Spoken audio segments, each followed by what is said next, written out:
to start with. So the first one is just so I can get a bit of a gauge. What kind of business are you? So are you business to consumer? Are you business to business? Are you a charity, kind of public sector, non-profit? Or are you a student or just someone who's kind of interested in digital marketing in general?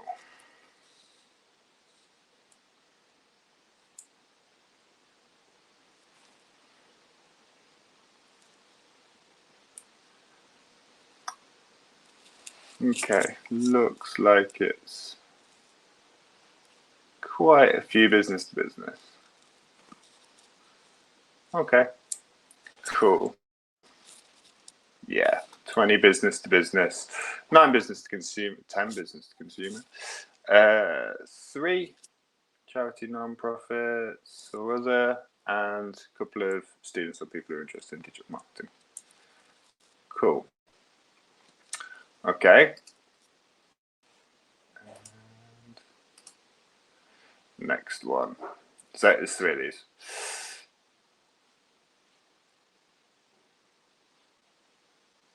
Okay. So what are you hoping to get out of this webinar? I'm not sure if Instagram is right for my business and want to know more. I want to get my business on Instagram, but don't know where to start. I want to learn more about certain Instagram features, or I'm lost. This isn't Netflix.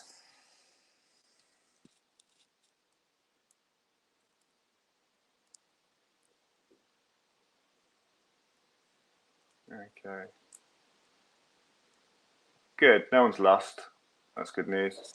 But the majority of you are here to learn a bit more about certain Instagram features. Cool. So because this is a top line overview, what I would suggest is that if you have got specific questions that you want me to answer, because we'll be touching on a lot of the features but not going into any massively in depth, kind of pop the questions in the Q&A as we go along, and Jess can kind of flag those up to me, and maybe we can address those as we go along. And the last one is, how much experience do you have on Instagram? So I have lots. I use it every day for my personal and business use. I have a lot of personal experience, but less so business use. I'm fairly comfortable, but know there's more I could do. I have minimal experience with it and know the basics. My kids installed the app for me, and quite frankly, that's about it. Okay, so we've got two in that, 3 in that, 4, 6. Okay, cool. But the majority have minimal and know the basics. Okay, so we're kind of between comfortable and knowing the basics. Okay, cool. That should be quite good. Okay, that's it for the polls. And Jane Darling has got in early doors and said, it's Instagram stories that baffle me. Any tips would be great. Thanks.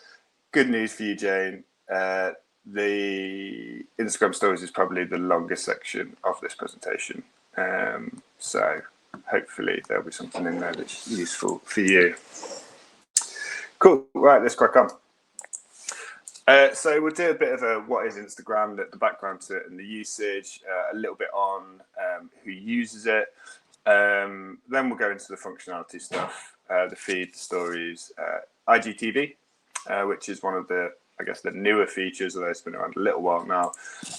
Shopping, which I think is probably one of my kind of favorite features of Instagram, one of the best. If we've got a lot of B2B, maybe it's going to be slightly less relevant for some of the B2B guys, but I still think it's worth touching on. We'll touch on paid ads, but I'm not going to do a massive deep dive on that. I'll talk you through the basics of it. But we've got lots of other kind of webinars and stuff on paid ads and social specifically.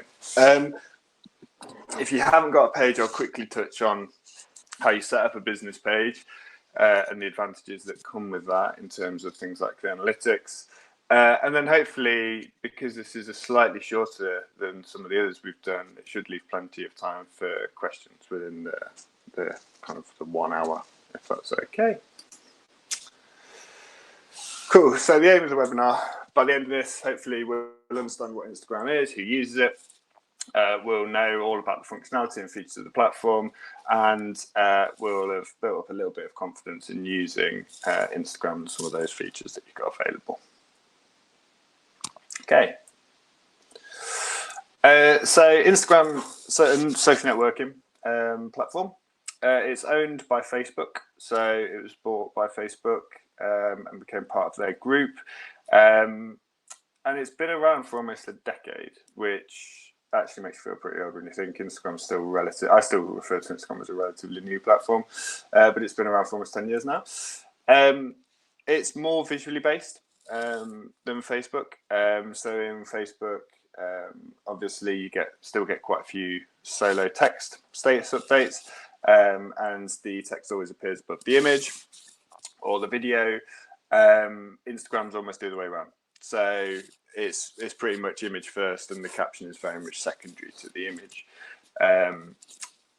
Most of its functionalities are made for the mobile user, but they have got a kind of a feature limited website interface that they are slowly adding bits and bobs to. But it's always been kind of a mobile first experience. In terms of facts, so Instagram has over 1 billion monthly active users worldwide, and over 500 million of those use the platform every day.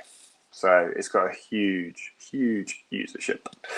The app is the second most engaged network after Facebook. So this is the stats from 2018, and it kind of just about still holds up as well. Facebook's obviously been around that much longer and got that slightly higher usership still. But what Instagram has got is 71% of the users are under 35. So it's got a fairly young user base.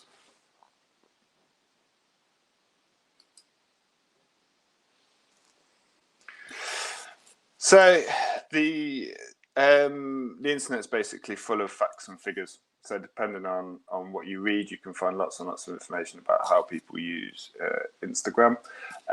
These are a few that we've kind of picked up that we think kind of get the point across about why you should use Instagram. In terms of the average daily use, so an Instagram user will spend an average of 53 minutes per day on the platform. This daily usership can vary wildly, like I say, depending on which article you read. But the general point is that it's one of those platforms where people spend a lot of time in it once they're in it. It's almost endless in terms of how far you can keep scrolling if you follow enough people and hashtags and things like that. So they spend a huge amount of time in the platform. So that gives us a great opportunity for brands. So either to introduce yourself as a brand if you're relatively new, or to keep engaged with your consumers. So if your consumers are spending a huge amount of their time in these types of platforms, then it obviously makes sense for you to be there and to be talking to them regularly. This is a nice one for kind of for pretty much any brand, but I guess mainly for B2C and particularly e-commerce brands. But 83% of Instagrammers say they discover new products and services on Instagram, which is huge. And obviously discovery doesn't necessarily mean purchase, but again, it's a huge opportunity to kind of make that initial introduction to your potential customers. Your brand can make a positive impression on their shoppers by aligning yourself to their interests.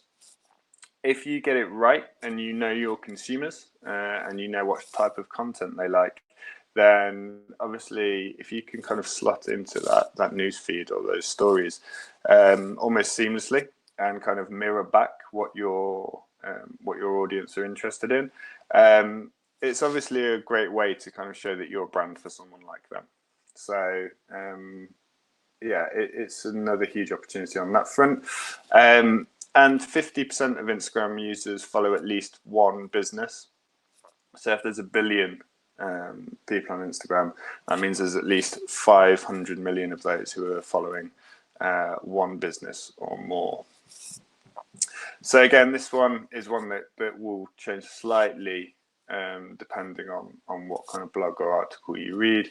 But Instagram can generate 4 times more interactions compared to Facebook. And an interaction can be anything. It can be a like, a share, a save, a follow, a comment. But generally, you tend to see higher engagement on Instagram than you do on Facebook. So just to kind of give you a bit of an explanation, engagement is measured by the degree of involvement that your followers show towards your content. Why is it important? There's a few reasons. For other consumers and other people in your audience, it's a way to help show that you're trustworthy. So when people come across your brand, they can see that you've got a community of people who are responding to your content. But also it will help you with the algorithms, basically.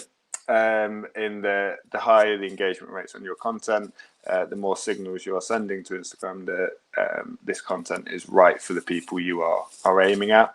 And obviously it's going to look slightly more favorably on your future content.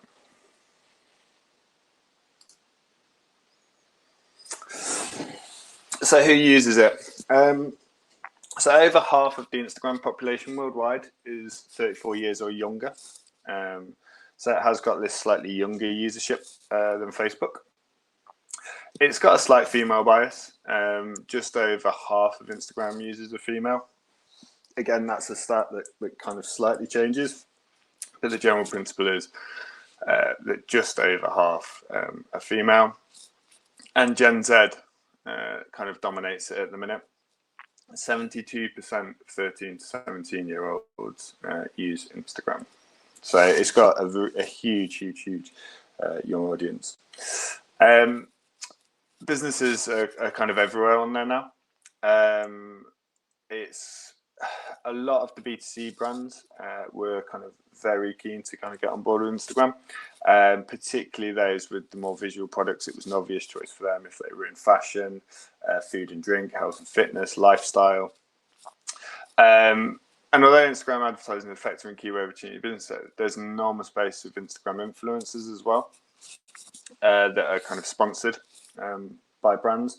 So a lot of these brands are there directly, either organically or by advertising, but also they're taking huge advantage of things like influencers, kind of the small ones, the micro influencers, all the way up to the large celebrity influencers as well. And Instagram has more than 2 million monthly advertisers and 25 million business profiles. So depending on what space you're in, there's a good chance that your competitor or competitors are using the platform as well. So another reason why you would want to be there. So just because we had quite a few people say that they were probably at the lower end of familiarity with the platform. If you open the Instagram app, this is basically what you're going to see. So it's, like I say, completely image driven. You can see there that the image is the main focus of this. But there's a few details within this post that I kind of want to point out. The first one being just slightly above the image, you can see that you've got the Geo Location, and we're going to kind of touch on why that's important. It's a feature that I think a lot of people sometimes forget to take advantage of.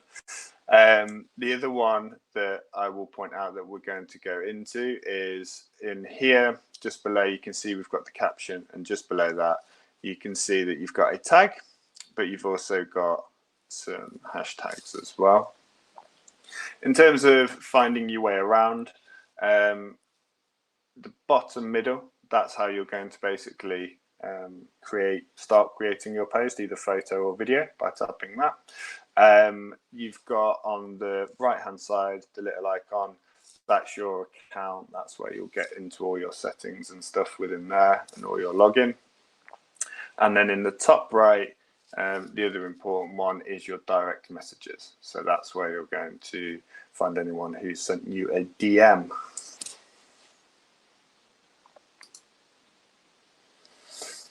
I put this in because it's one of the things I think, especially early on in Instagram, people went mad with them. And whenever we do any training on Instagram, one of the first things we get asked when we get to the posting section is, should I use a filter or not? And the answer is it depends, which isn't particularly helpful. But it is one of these ways that you can get that kind of slightly aesthetically pleasing look to, and consistent look to your grid or your feed. A lot of brands will have a look and a feel to their imagery. So you can use filters to kind of get that. So whilst you will take all of your photos and stuff in kind of different lighting, filters might be a way that you can kind of tinker with those to get them to kind of look fairly similar. I know there's quite a few photographers on this webinar who are probably absolutely dying at the thought of taking probably beautifully shot photos and putting stock filters over the top of them.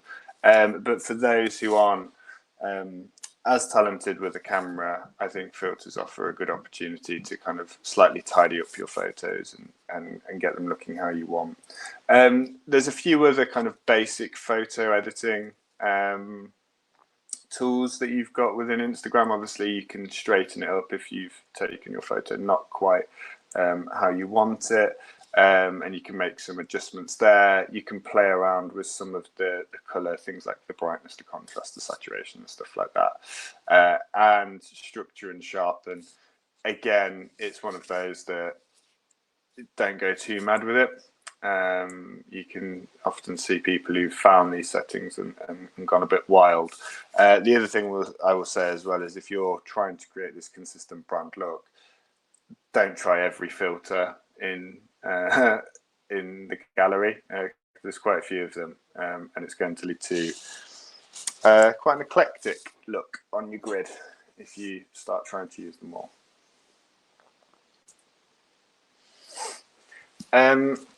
So hashtags and direct messaging.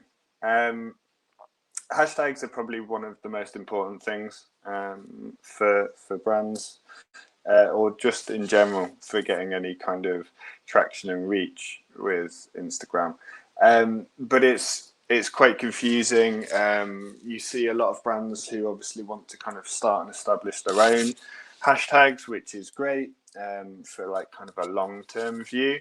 But in the short term, hashtags are a great way. So if you imagine on day one, when you first join Instagram, you've probably got no followers, or you've got a handful of friends that you may have invited to kind of follow this profile that you've created.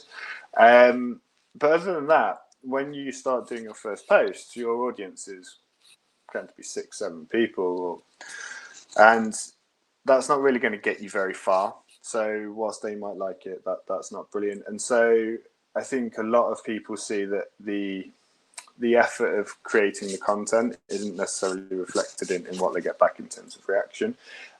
One way to kind of get yourself out there and to help with the discovery is to look at hashtags and what you can be using. So I've got a little bit later on in terms of just a couple of tips on hashtags and where you can find them and where you start kind of creating them.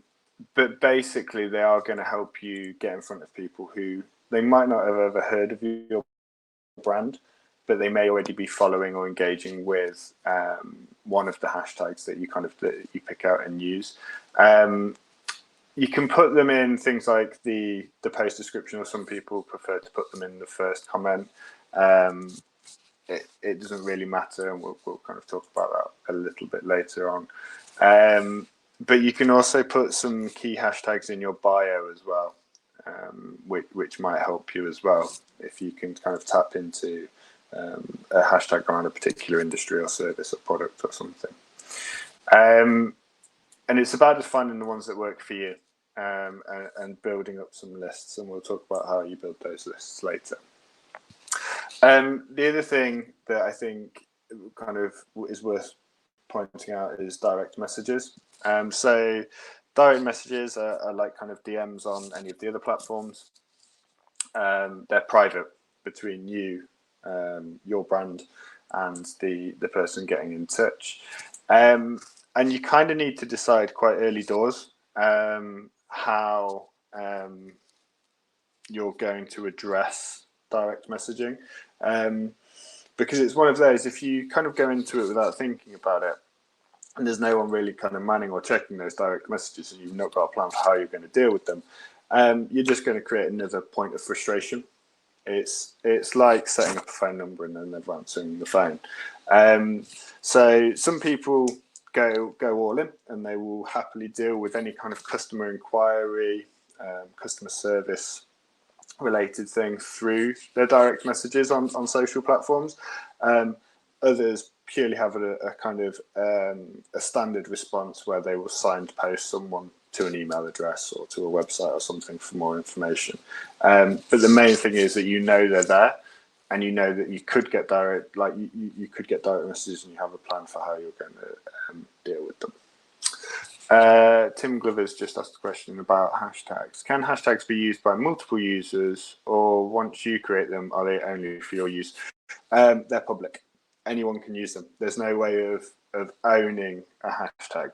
So even if I created hashtag Chris Dowse, that's particularly vain. No, hashtag Annika, then I can't stop anyone using hashtag Annika. Even if it was hashtag Annika Digital, once I've kind of used that, anyone can start putting it on their posts. So no, they're not just for one individual's use.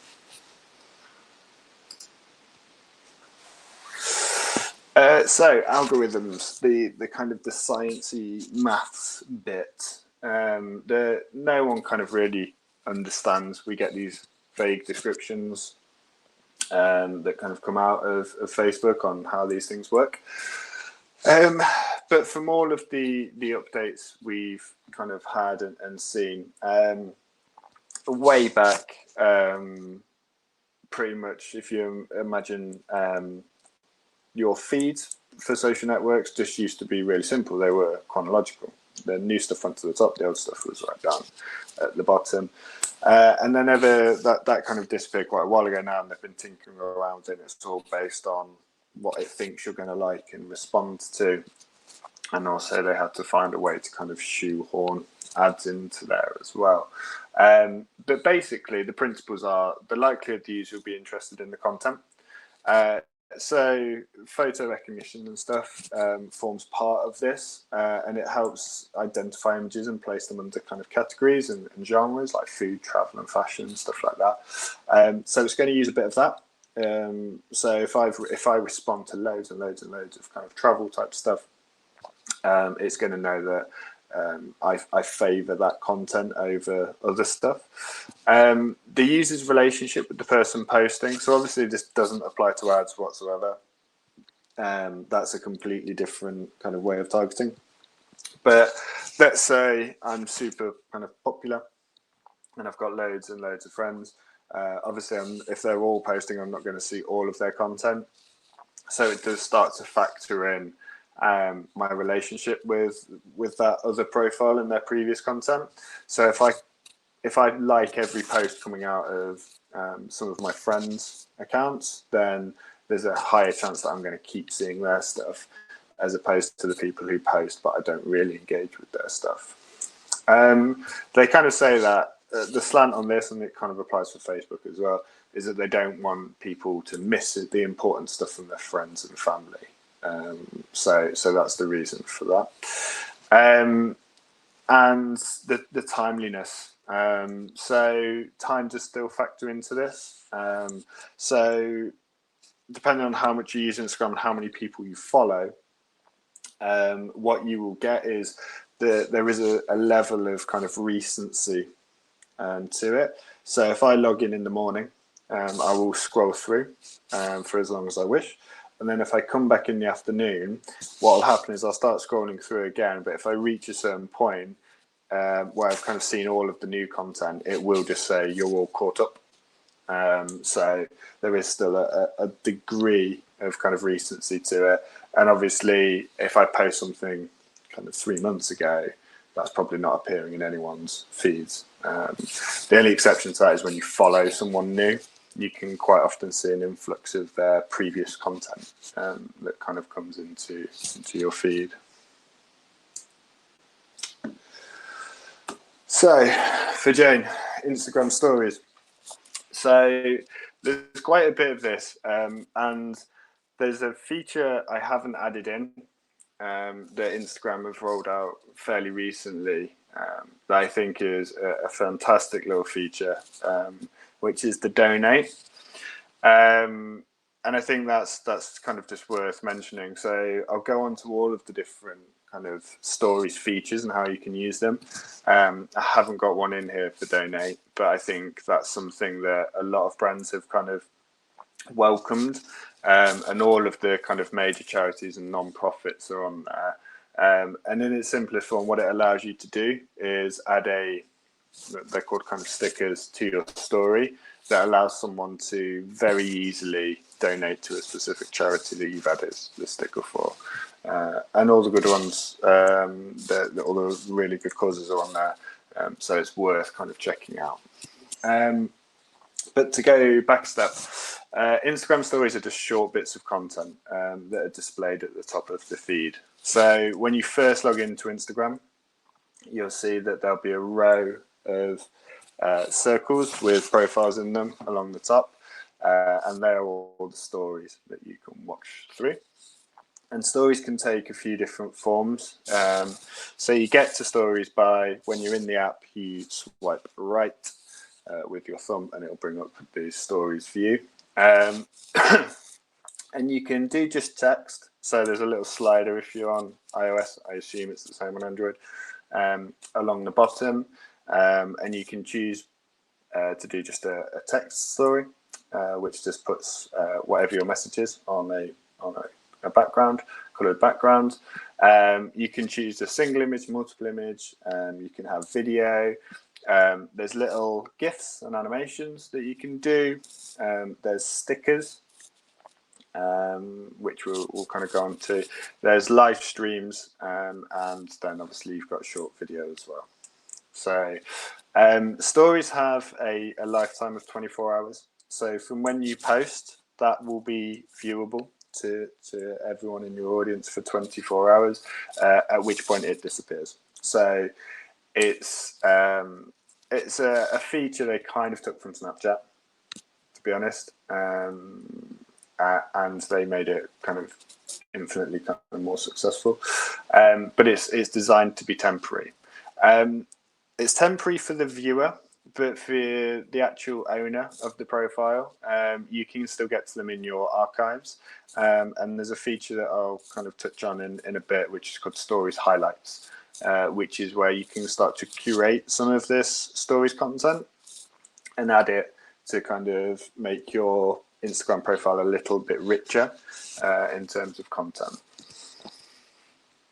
No, you can't create a story on desktop. So just to Helen Keith's question, Creator Studio is something Facebook keep adding features to. So you can schedule and post content from things like Creator Studio or Hootsuite, but you can't schedule stories because they're designed to be this very kind of in the moment temporary feature.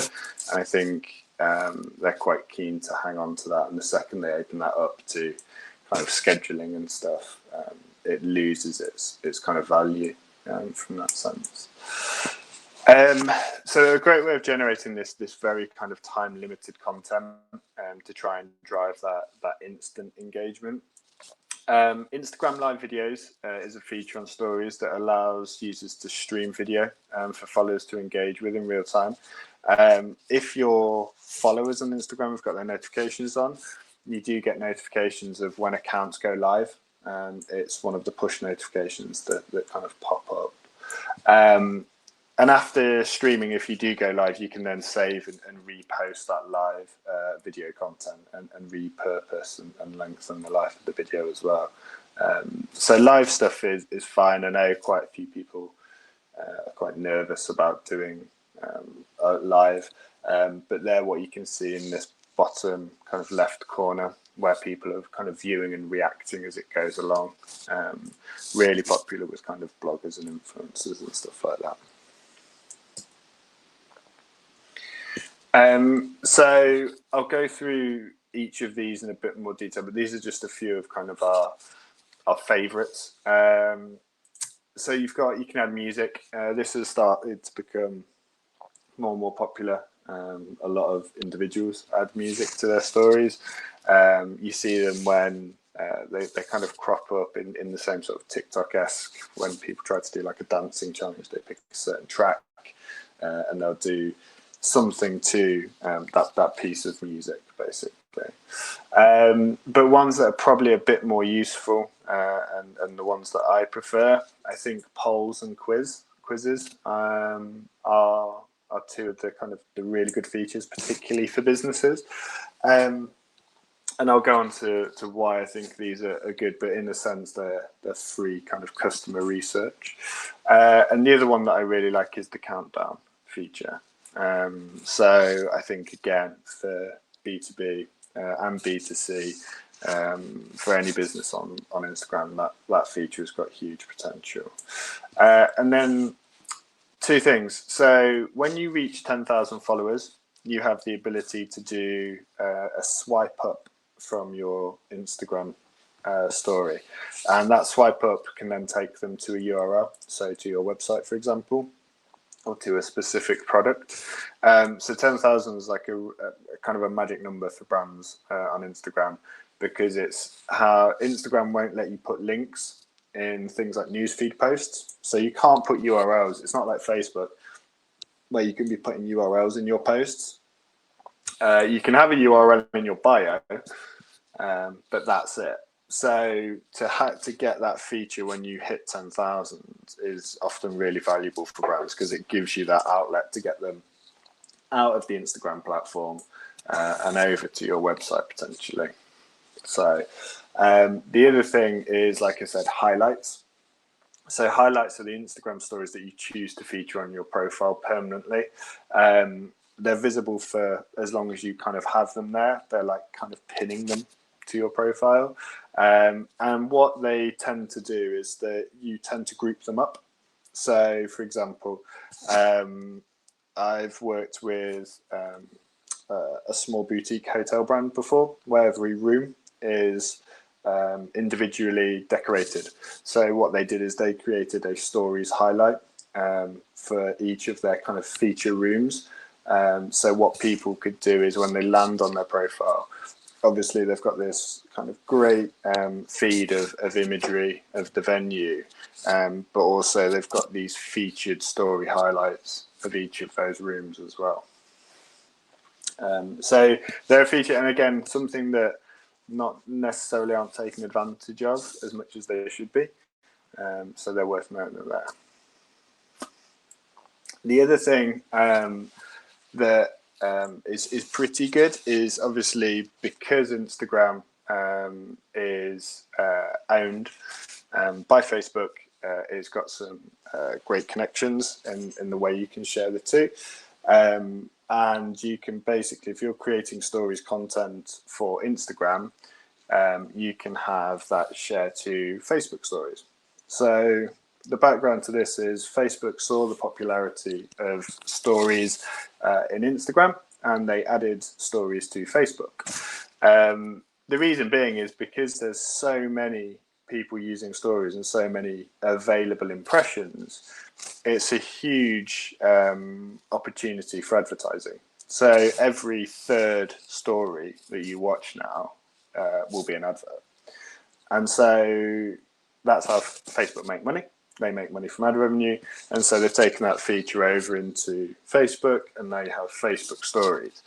The advantage to Facebook stories at the minute is that whilst when you log into Instagram, stories are these very small kind of circles along the top, Facebook stories are giving a bit more real estate at the minute in the app.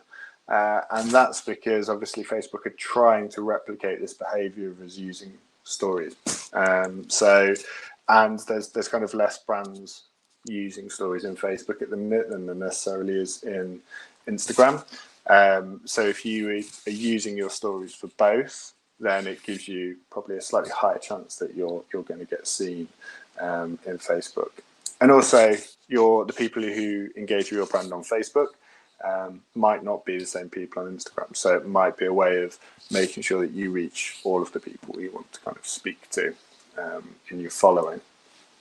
The way you do it, you click that little icon that's in the bottom right, and then work your way through your settings in your account, and basically you're going to get to, if you go settings, account, linked accounts, Facebook, then you're going to get to here and you choose to share your story to Facebook. So you can see I have that turned on, but I don't share my posts to Facebook. So some people do this. You can have it so your newsfeed posts share to Facebook as well. But I tend to find, because of the way that you write captions and stuff for Instagram, the formatting and stuff you'll use will be slightly different, and it can look a bit weird when you take them over into Facebook. Hashtags aren't as prevalent in Facebook, so if you're using a caption that's got quite a few hashtags in it, it kind of sticks out a bit in the wrong way in Facebook, in my opinion. I think you're better off doing two separate newsfeed posts, but stories are different.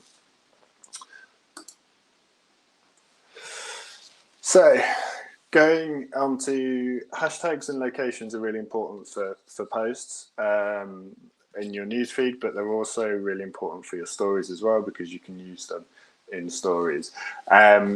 Social media is all about creating communities around shared interests, aside from advertising. So you want to try and leverage these as much as you can to grow your audience. So like I say, when you first start out, there's a good chance no one's ever heard of your brand or what you do. So what you want to do is tap into these larger communities, and there's thousands, if not tens of thousands of them across Instagram. So even if you are B2B and you think actually there's not this direct kind of link for your brand on Instagram, I can almost guarantee that there is going to be a community that you can kind of tap into in some way.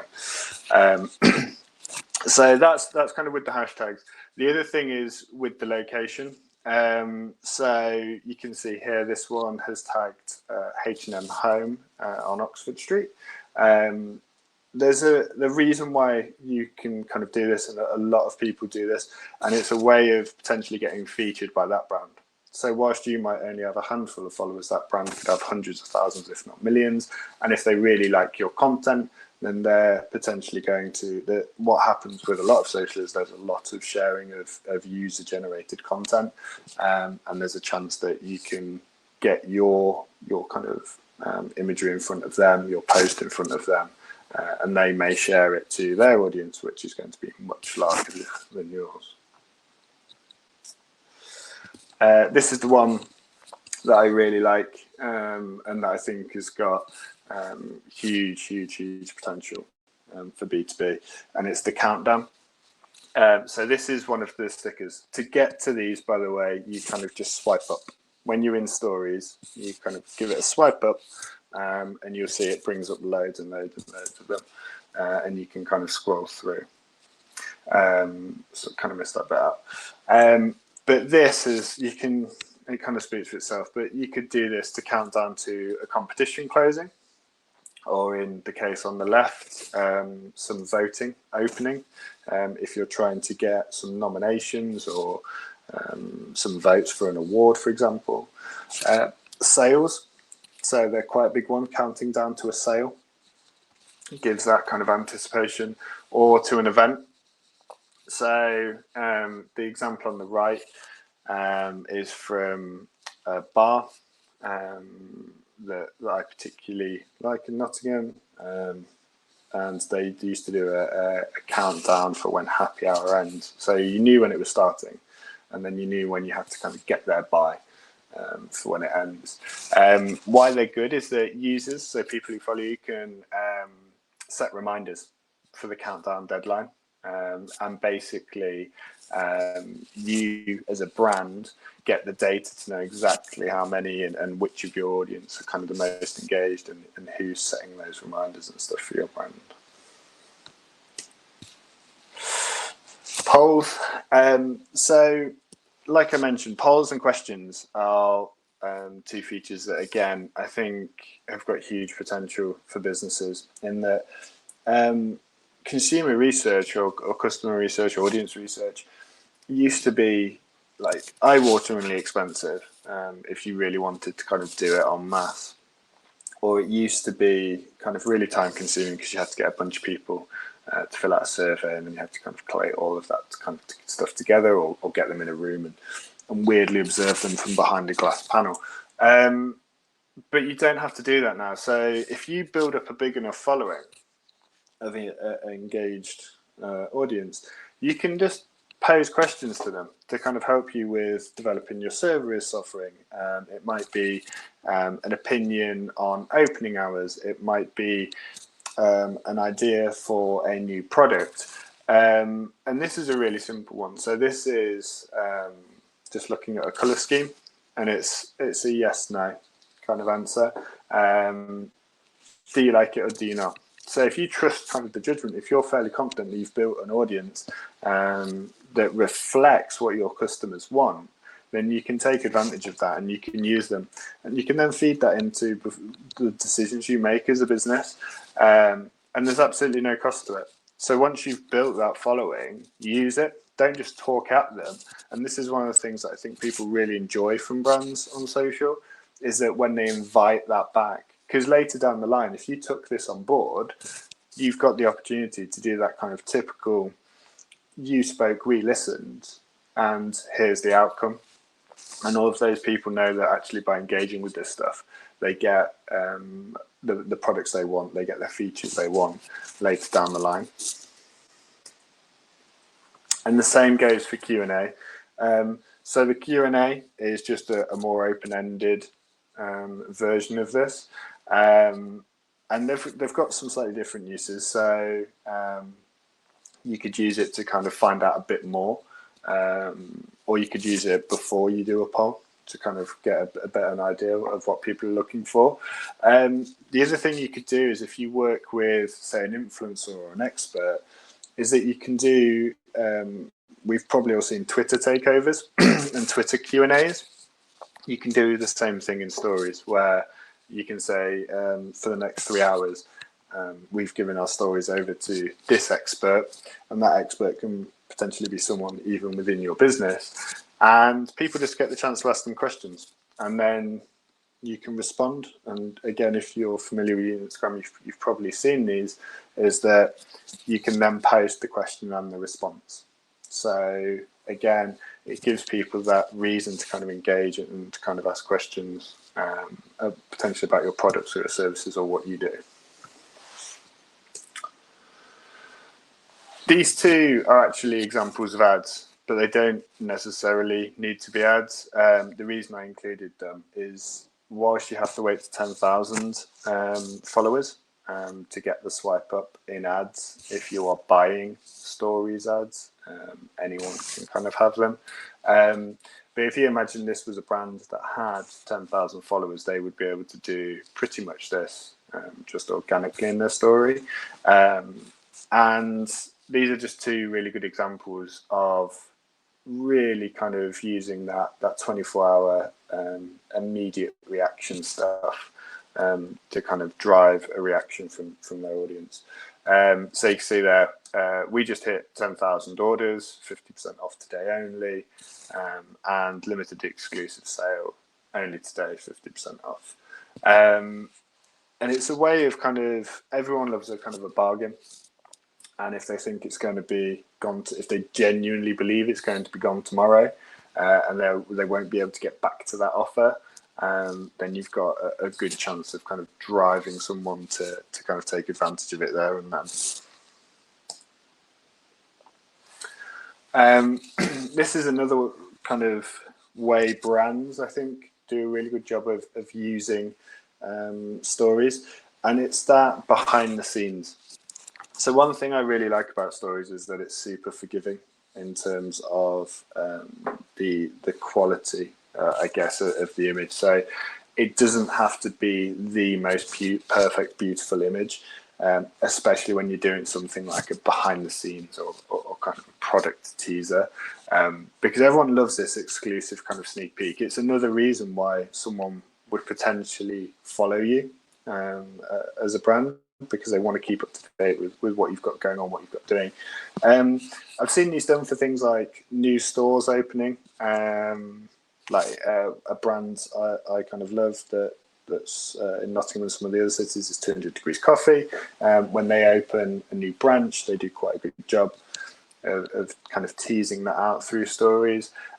This is another, so this is a brewery in Nottingham that I particularly like, and this was a collaboration that they were doing with another kind of brewery, and again, not the best images, to be honest. Like you probably wouldn't want to feature these on your grid or on your feed, definitely not on your website, but they do a really good job of just building a little bit of anticipation as to what might be going on. So they're, like, say, collaborations, new products, new offices, or even new equipment. We've got clients, and I've seen them kind of tease out things like new pieces of machinery that I have no idea what it does, but I'm sure the people who follow them find it kind of super exciting to know that they're adding this new service or this new process to their service offering that they can take advantage of. So it's all kind of relative to your audience, but what are your audience going to get excited about knowing that you've got coming or that you're working on? And it shows people that you're innovating, that you're doing new stuff, without necessarily having to wait till the full launch of that. Product demonstrations and guides. So obviously this is an easy one. Show people how your stuff works, especially if it's something new. And you can do things like the ease of use, the durability, hidden uses, step-by-steps, instructions, and things like that. IGTV. So I'll kind of just explain this into its simplest form. IGTV is the long form stuff. So stories is the short 24 hours kind of content that you have. The two are very different. IGTV allows you to upload a video that can be up to 10 minutes in length. And if you're verified, if you've gone through the steps of getting your Instagram account verified in the settings, you can upload videos that are up to an hour long. So it's specifically designed for smartphone use. It gives it a full screen experience, and it's not just it's not a live streaming. Live streaming is something that you can do from stories, but this is a way to kind of produce slightly higher quality, more long form content. It has its own separate app as well, if you want to, but you can do it from within the platform. Instagram shopping. So this is one of the features that I think is really good, and this is the ability, if you've set up, so I'll go through the eligibility requirements. Your business has to be located in a supported market, and there's a list of these on Facebook's website, and they continue kind of adding to it. You sell physical goods if you comply with Facebook's commerce policies, so don't try and sell guns and knives, or anything else that wouldn't be within those commerce policies.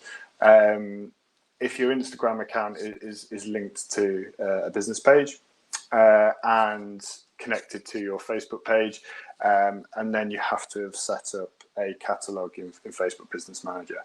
That's an hour's, I could probably get an hour's webinar out of that on its own. So if you want more information on that, I can give you my email address and I can talk to you about that. But that's kind of the basics of it. And what it allows you to do, in the same way that you can tag people within a post, it allows you to start to tag products. And then someone can tap that product and they can see things like the price of it. It opens up a bit of a shopping experience in the app, and then they can click through directly to your website to purchase. And then paid ads. So all you really need to know is that basically you can buy Instagram ads through the Facebook ads platform. And you can do things like image, video, carousel, and collection. They're kind of the formats that are available.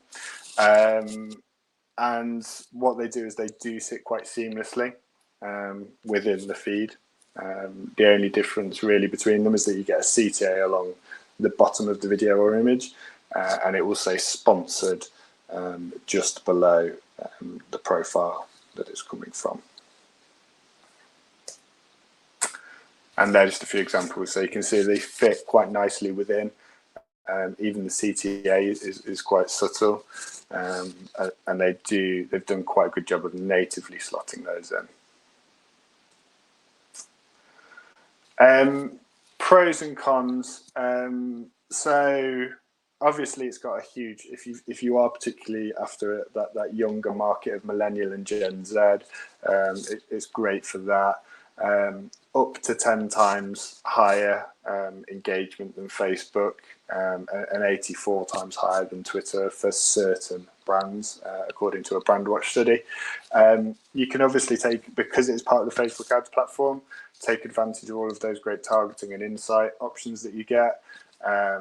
Obviously, it's a really visual platform, so if you've particularly got products or services that you can take advantage of, that it's great. The promoted posts aren't intrusive, and it's quite simple because it's through Facebook ads platform. The cons, I guess, to it, the resource to create good visual content. If your imagery lets you down, then you're probably not going to do particularly well on Instagram because it is so image first. It's got a if the audience relevancy isn't there for you, so. But there's stuff in there that could surprise you with Instagram. That's what I'll say on the audience stuff. And with B2B brands, it might just be you have to be slightly more creative. Limited copy space. If you love writing lots and lots of copy, you're probably not looking at the right platform for Instagram. And obviously, poor creative and copy, like I say, can reduce your performance.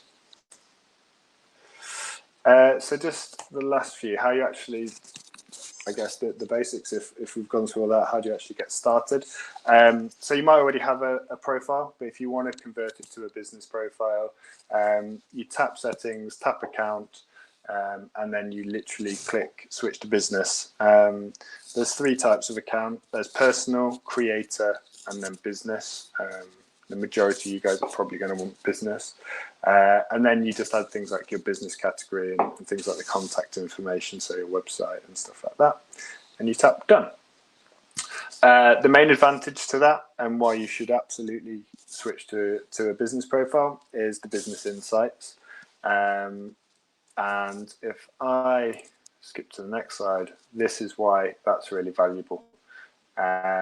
Because you get things like your followers, so you can start to see things like your gender and age split. You can see the locations, so where are your followers kind of coming from. But probably one of the most important things that I think is you start to see when they're active in terms of the days and the hours of the day. So it kind of starts to inform when you post. One of the questions we get asked is when should I post stuff? And it completely depends on your audience, where they are, who they are, and how they're using Instagram. So that's probably one of the single most valuable insights that you can get. You'll also get post insights as well, as to how many people you're reaching and how many people are discovering you from the feed, how many people are discovering you from hashtags.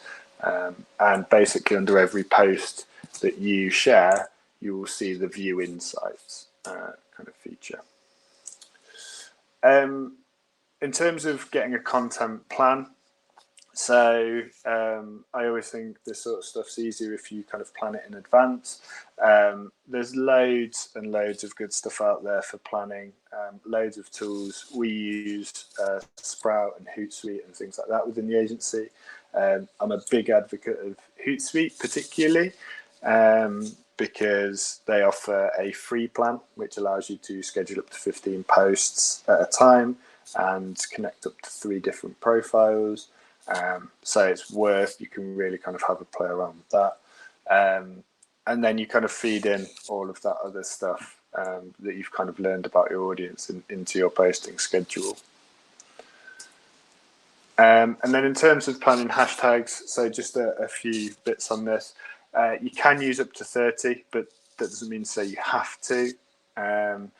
Use a hashtag planning tool. There's lots and lots out there, free and paid tools that offer insight into hashtag popularity and use.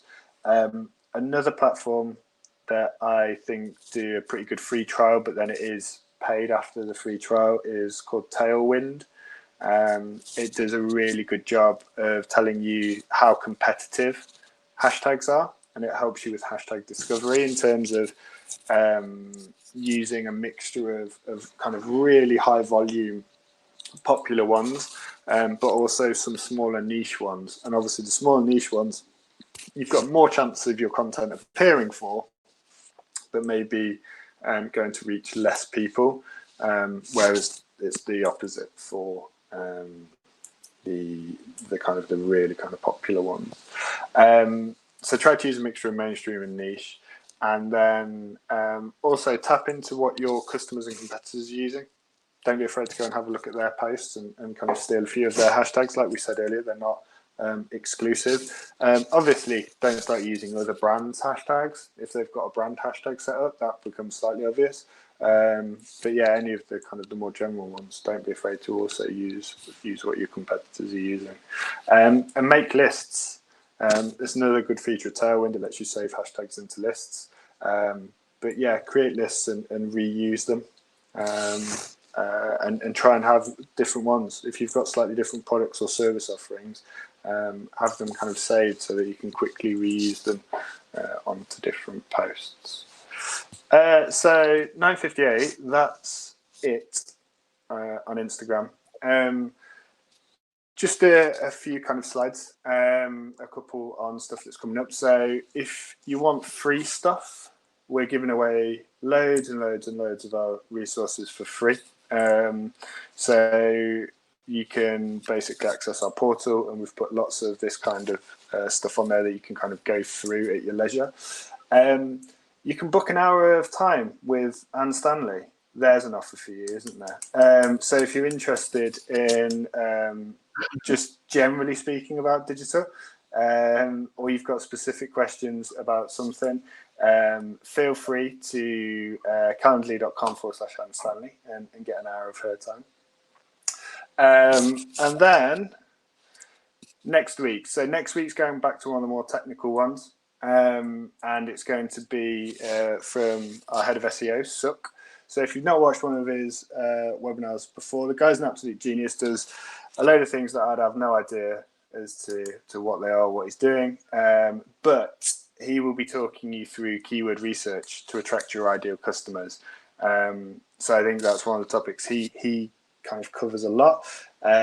So he'll be covering the SEO basics. So don't worry, he'll be starting from the basics, but then he'll be going into algorithms, keyword research, and then turning that research into usable content, and then keeping an eye on it, seeing if it does what you want. So if you're interested in SEO and learning a bit more about keyword research, then absolutely kind of sign up to that one for next week. So I'm sure it's going to be super useful. And that's it, guys. We're all bang on 10, but I'm not in a rush. So if anyone's got any questions, feel free. There was a couple of questions in terms. There's loads of questions on the chat.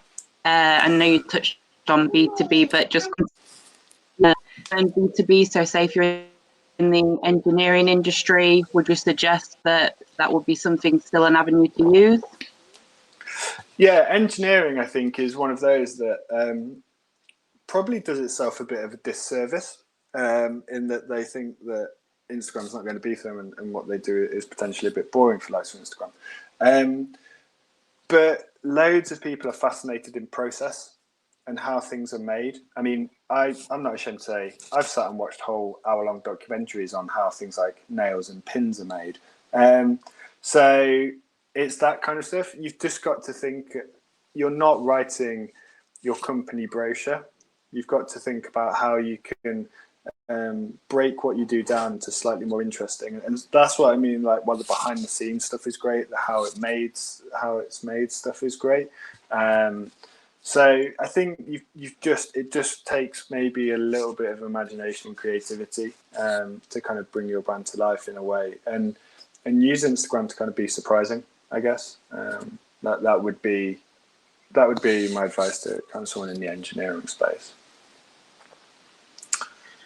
Cool. And then there was just one on hashtags. Is there a sweet spot in terms of numbers on hashtag? Or no, is it kind of what works really for you? So, like I say, you can have up to 30, and you may legitimately be able to use 30 different hashtags. I know, for example, in the wedding space, there's a huge array of different things out there. I know we've got a few photographers, and I don't know if wedding photography is something that they do, but I know that's one where you can comfortably use 30 hashtags, and you probably have to be quite selective because you could use a lot more.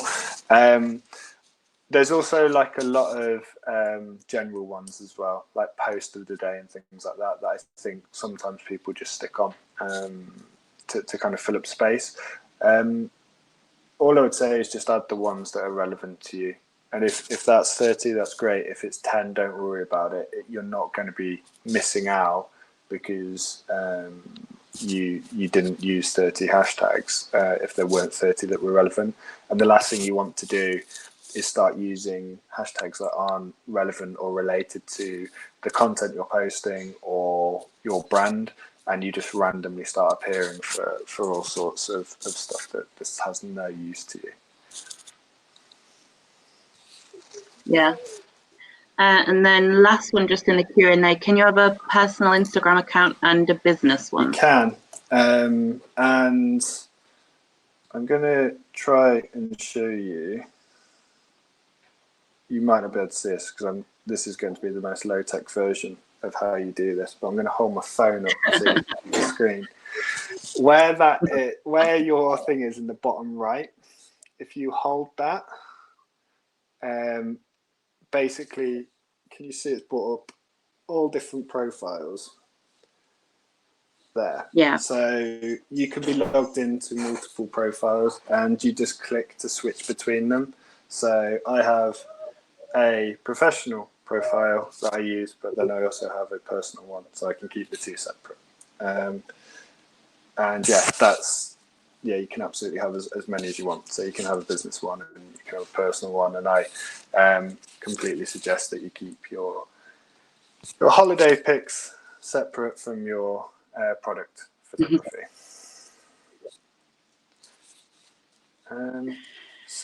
Okay. Angie's raised a hand. I think I can unmute her microphone, so I'm going to give that a go and see what happens.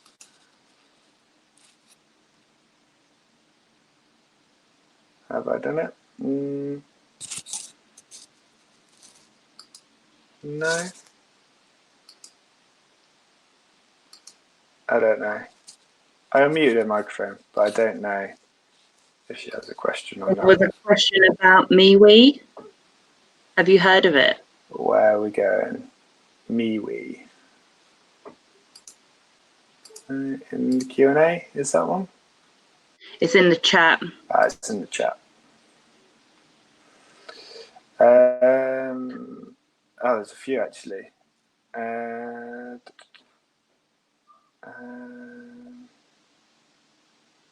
Where's the MeWe one? Oh yeah, up there. She just said, have you heard of MeWe? I have not. Great to know about Instagram. Have you heard of MeWe? No, I haven't heard of MeWe, Angie. So I don't know what that is. To be honest, I'm going to be completely honest. There's a whole load of tools that I probably have not come across. So if that's one of them, I'd be interested to know what it is though. So email me. Yeah. Email me about MeWe. There was just one coming from Jennifer. She's asked about image filters, and she wondered if you use usually apply filters to all images or just photos? All images or just photos? If you're still on, Jennifer, what are the other images that aren't photos? Are you talking about like graphics, like illustrations?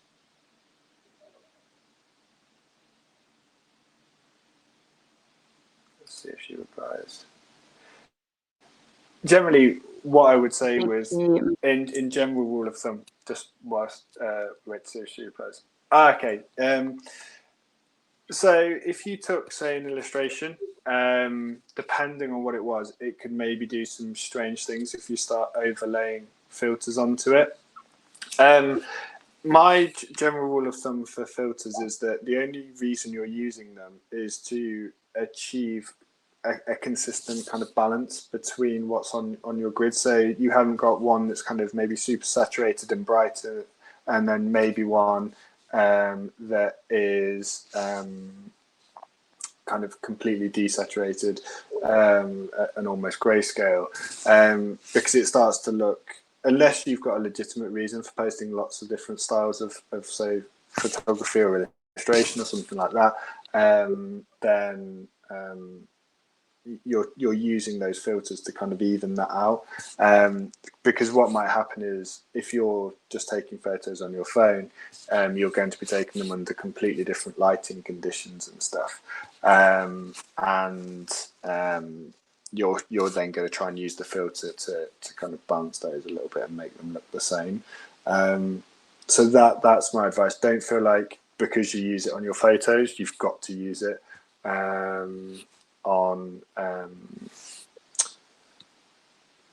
you've got to use it on everything. So that would be my advice on that. Apparently MeWe is an ad-free social network in USA. That one's completely passed me by, which is, I guess, slightly shocking as a head of social. Yeah. And then Fiona, what Fiona said, weirdly, I know a few different things about Chinese social networks, but less so about US ones. So, yeah, if you want to talk about like WeChat. Instagram stories, do you have a hashtag? Do you have to hashtag by using the sticker, or can you use hashtag? Same. Basically, second part of that question, you can use either. It doesn't really matter, to be honest. I think if you use the sticker, you can make more of a feature of it. It can look slightly more visual, but from a functionality point of view, it's not doing anything different.